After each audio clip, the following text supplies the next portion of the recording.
Hello, hello, my lovely collective. Welcome to Vivid Vibration. I hope that everyone's doing well.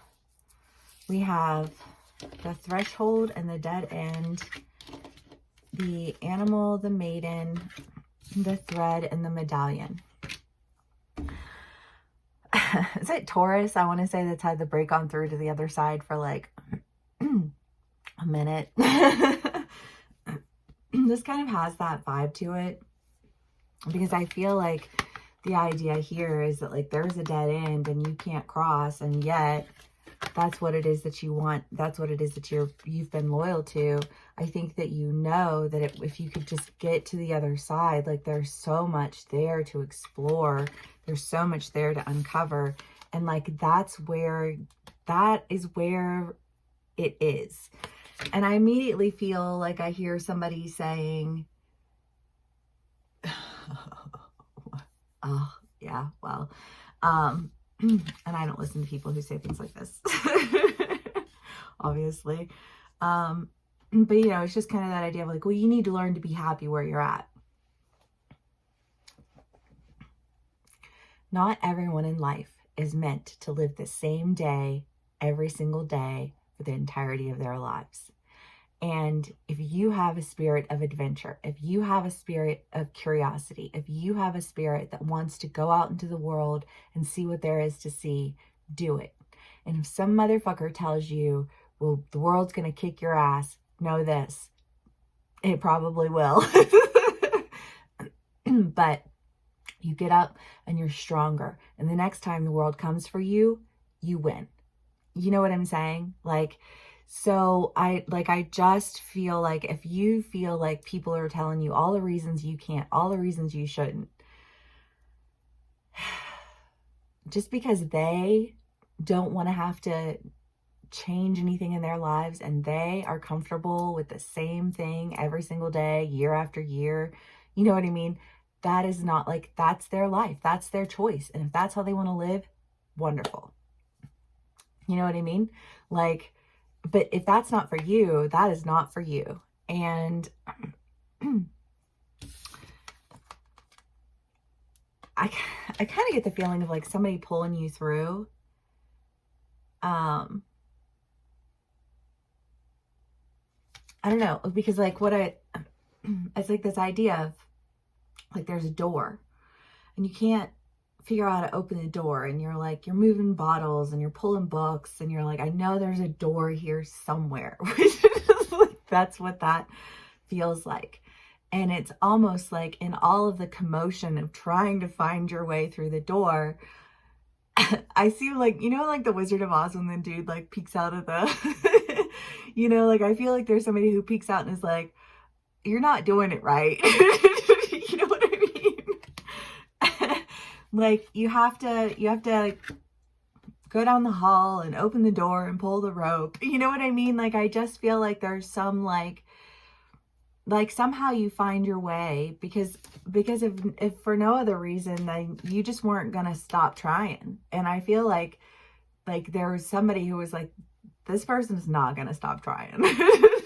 Should we let them in? You know what I mean? Like, yeah, I guess, you know, like tell them how to do it. Like, it's just kind of this, like the threshold, like crossing the threshold, and everything that you were doing, like in your mind made perfect sense, right? Like, you know, because I just am thinking of one of those bookcase doors or like a cave wall, and it's like you try and you try and you try and you just can't figure out how, and you know you can get through, but like, what the fuck? Like, how do I do this? Like, that is that dead end energy. But again, just the idea that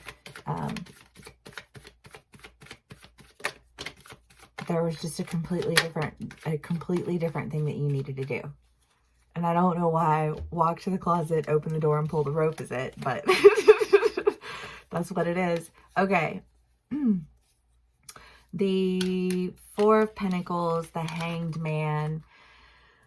You know, I do kind of feel like there is an idea of like manipulation. I don't know, like there are some people in the world that you meet and I think I recognize it because I know that that's how I used to be. You know what I mean? Like I used to be my mother's daughter. You You know what I mean? Like a fucking Karen who thought she could manipulate her way through the world. And well, and I don't even know that I saw that in myself, if I'm being completely honest, because I hated my mother. You know, like we had such like we've always had a tumultuous relationship, and so, you know, like I would try and manipulate things. And so when I see people like who like like sweetie, you don't know how to take no for an answer, and you don't, like, you're so focused on getting what you want that you don't realize that like you have an energy of an addict, you know, of like, I just won't listen to you and I'll just do it my way and I'm going to work my way around this and eventually you'll like me and eventually you'll be my friend and eventually you'll da da da. And it's like, no, I don't like you. I don't want to be your friend. In fact, everything that I see in you is everything that I worked really hard to make sure that I wasn't anything like. So why you think I will be your friend is beyond me. Do you know what I mean though? Like, just people who are aggressive and who do not know how to take no for an answer. And and I don't know, you know, but it's like that's an energy that if you embody that energy, if you surround yourself with people who have that energy, like, no, at no point in time will I invite people into my life who have an inability to comprehend the word no. Because the only reason for all the time is because what, you just wanted to still not be able to say no. You still wanted to be able to like get around it, which this feels very different than the energy of like telling somebody where to go. So I don't know, maybe that's what you're overcoming, because, and take that how it resonates, you know, I mean, because that's a difficult one. That is a difficult one to overcome. Like you've got to be put in your place in a real way. You know what I mean? Before you can really destroy that part of you.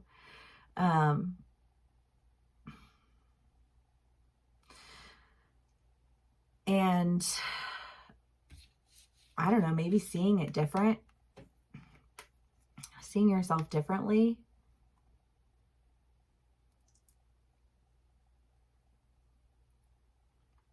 Because it's like, you have no boundaries, you have no sense of respect, you have no, you know what I mean?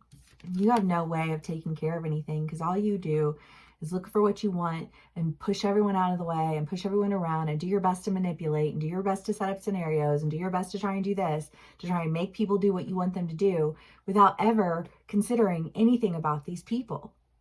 And it's like, don't let those people in. You know what I mean?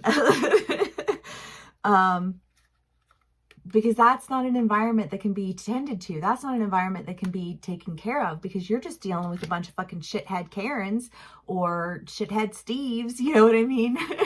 No offense if your name is Karen or Steve, but you know what I'm saying. Like, it's a stereotype. It's a whole genre of people.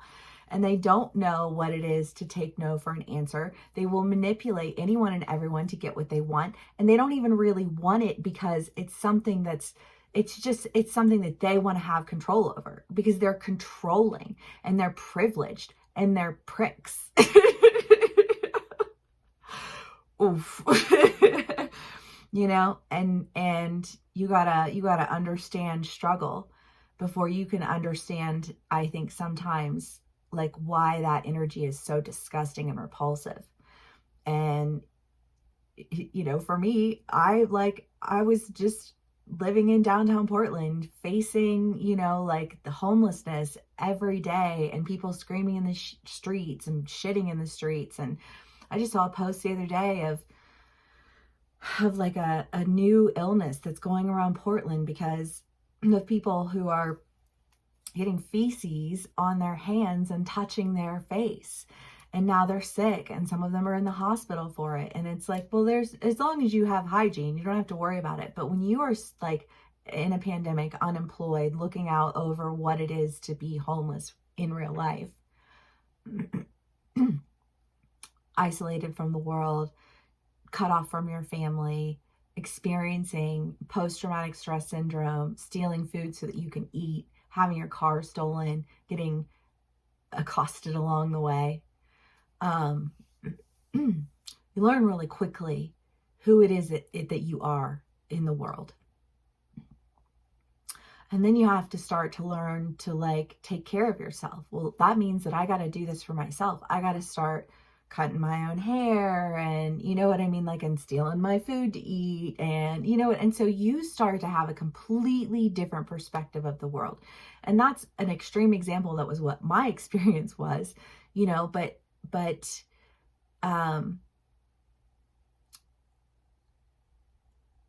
there's a divide, I think, in society between the ignorant, privileged, pushy people and the people who know what it is to struggle, and the people who know what it is to have to take care of themselves, and the people who know what it is to get trampled over by all the privileged pricks in the world who don't see that the state of the world, because the state of the world is fallen and corrupt.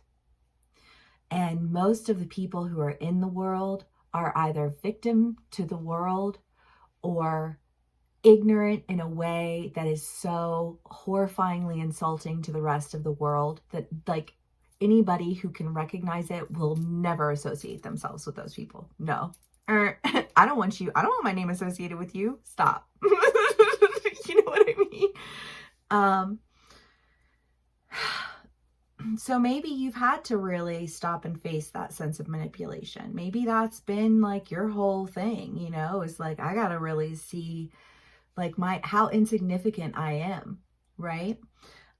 Before I can really learn what it means to take care of anything of value, because it didn't have value. If you were just going to push your way in and you were going to push your way around, there is nothing about that mentality that demonstrates a recognition of value, you know? And I feel like facing it for what it is really and truly is like you had to recognize what it means to have value. Like you had to have everything valuable ripped away from you before you understood exactly why it was valuable in the first place. Exactly why it was something that was worthy of being taken care of, you know? And you can't just beat your way around the door. You can't just try and finagle your way in and think that you're doing something and you just got away with something and they'll never really be able to tell me no because I'll just be able to figure my way around it. Fuck off. Do you know what I mean? That is a real fucking feel. But, you know, again, sometimes I think when we hit that rock bottom, when we really experience it, we understand value in a way that makes us want it that much more, that makes us willing to work that much harder, that makes us willing to like, you know what, I understand what value is now and I can demonstrate it. And that doesn't mean groveling either, because I think that sometimes, like, I know in my life, there's this expectation of, okay, that's not who you are. Well, then you better get on your knees and beg for mercy. You know what I mean? And it's like, okay, well, I may not be a Karen anymore, but I'm not a dumb bitch anymore either. You know what I mean? In fact, I'm a lot smarter and I'm a lot stronger. And the girl who you took out is now a woman who's ready to fight. You know what I mean?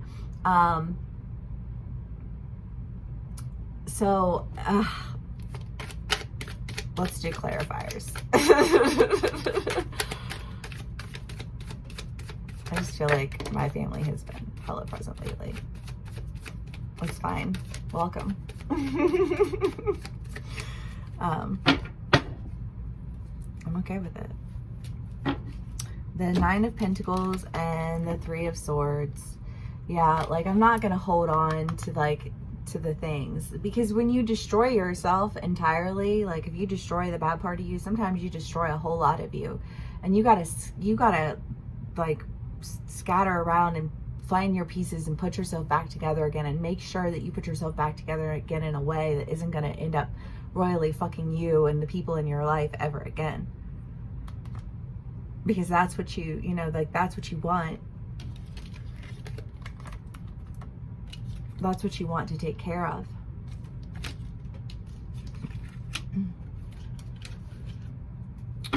Okay.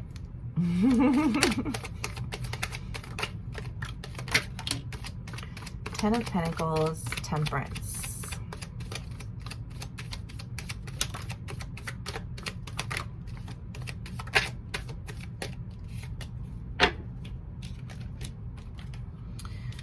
Four of Pentacles, Four of Cups, Ten of Pentacles. You know, I feel like, again, it's just this idea of like recognizing lack, recognizing like you didn't know what lack was. You know what I mean? Until you really knew. Until you really had to start working on yourself, until you really had to start understanding like what does it mean to stand in balance? What does it mean to draw in abundance, to create abundance? Because what it doesn't mean is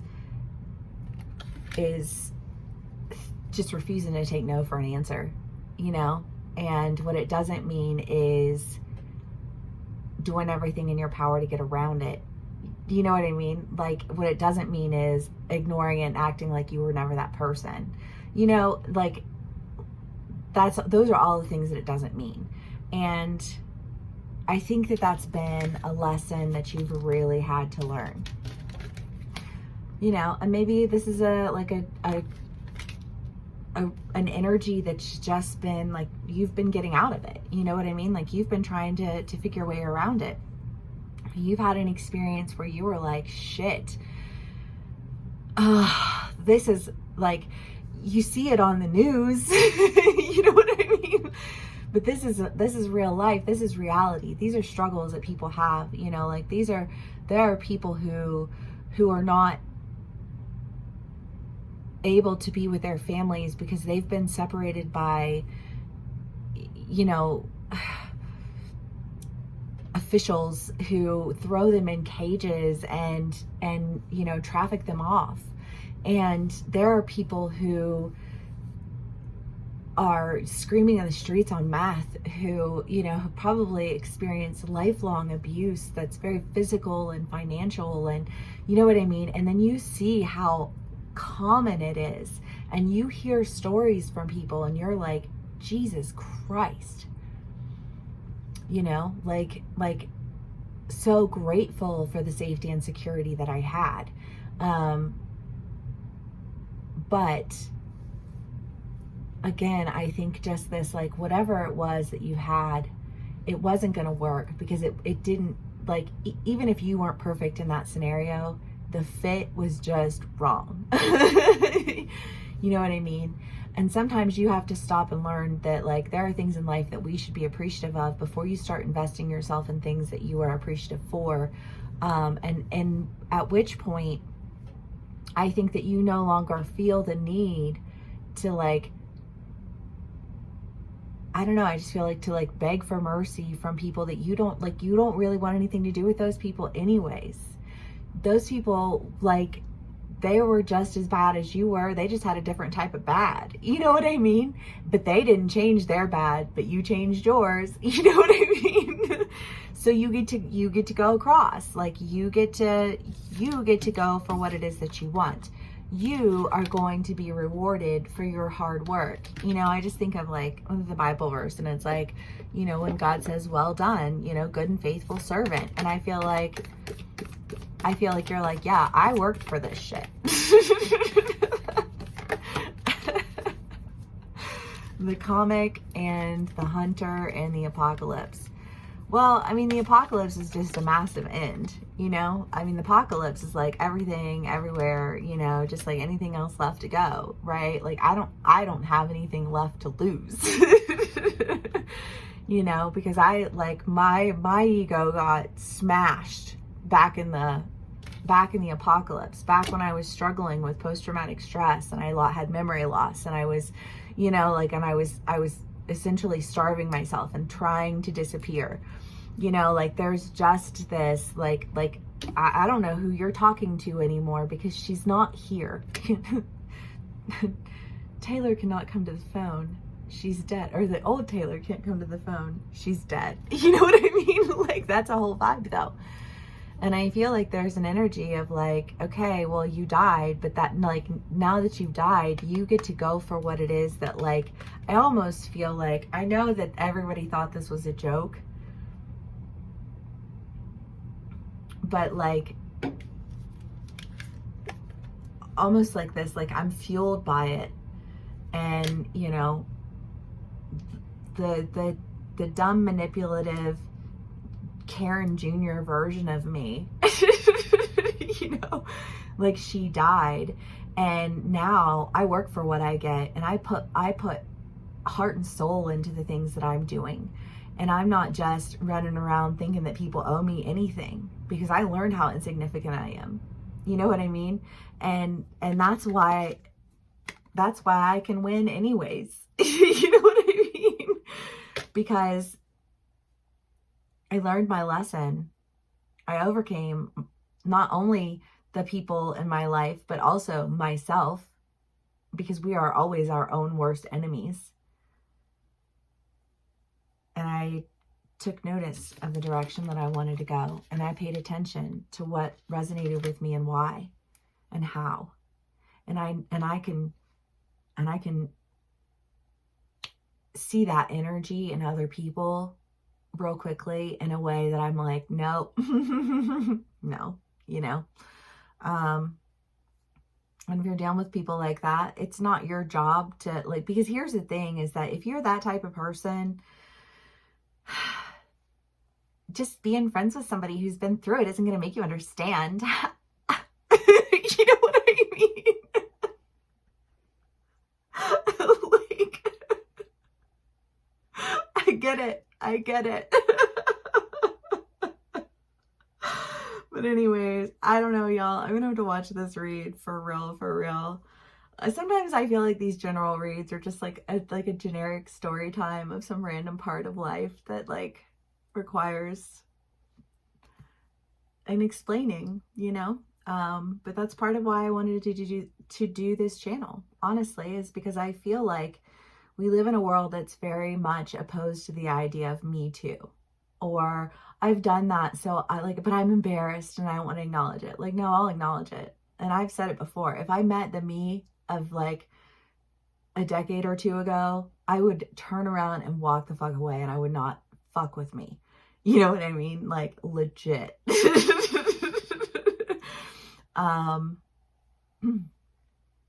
But she doesn't exist anymore, so I'm not afraid of her. But I also, like, I know what I had to go through to do that, and I know that that's not something that somebody can just talk to you about.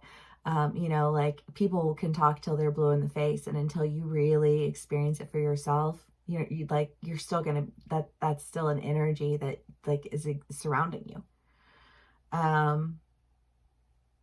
But anyways, give me a like, share, and subscribe if this does resonate. Super sorry if I pissed anybody off. You know, like, I'm sometimes it's just a feel. And that's okay too. Yeah, I'll see y'all again soon. Bye.